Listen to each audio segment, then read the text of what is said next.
Back row left. Alex Garber with ESPN. For the players, I know you talked about keeping the joy of the game, but I'm curious, it's a long season, right? And you guys have had the target on your back the entire time, the win streak being number one. How do you handle the unique pressure that comes with that? How do you keep the joy for so long when anxiety seems like a thing that could very easily set in? Well, the only way that you can have a joy that doesn't fade away is from the Lord. And any other type of joy is actually happiness that comes from circumstances and outcomes. I think Coach has said this before, but joy from the Lord is really the only thing that can keep you motivated, just in a good mindset, no matter the outcomes. Thankfully, we've had a lot of success this year, but if it was the other way around, joy from the Lord is the only thing that can keep you embracing those memories, moments, friendships, and all of that. So that's really the only answer to that, because there's no other way that softball can bring you that, because of how much failure comes in it and just how much of a roller coaster the game can be.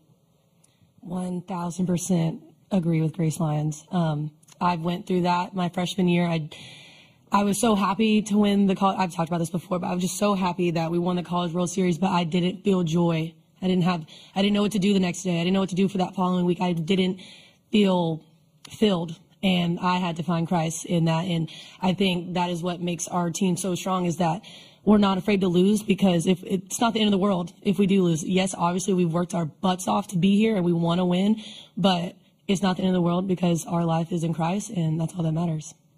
Yeah, I think a huge thing that we've really just latched onto is eyes up. And you guys see us doing this and pointing up, but we're really like fixing our eyes on Christ. And that's something where, like they were saying, you can't find a fulfillment in an outcome, whether it's good or bad. And I think that's why we're so steady in what we do, and our love for each other and our love for the game, because we know this game is giving us the opportunity to glorify God. Mm-hmm. And I just think once we figured that out and that was our purpose and everyone was all in with that, it's really changed so much for us. And I mean, I know myself, I've seen so much of a growth in myself with once I turned to Jesus and I realized how he had changed my outlook on life, not just softball, but understanding how much I have to live for, and that's living to exemplify the kingdom. And I think that brings so much freedom. And I'm sure everyone's story is similar, but we all have those great testimonies that have really like shown how awesome it is to play for something bigger.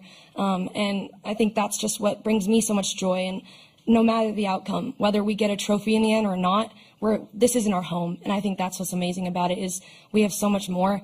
We have an eternity of joy with our Father, and I'm so excited about that. And yes, I live in the moment, but I know this isn't my home. And no matter what, my sisters in Christ will be there with me in the end, when we're with our King. So, Patty, you've got to keep your eye on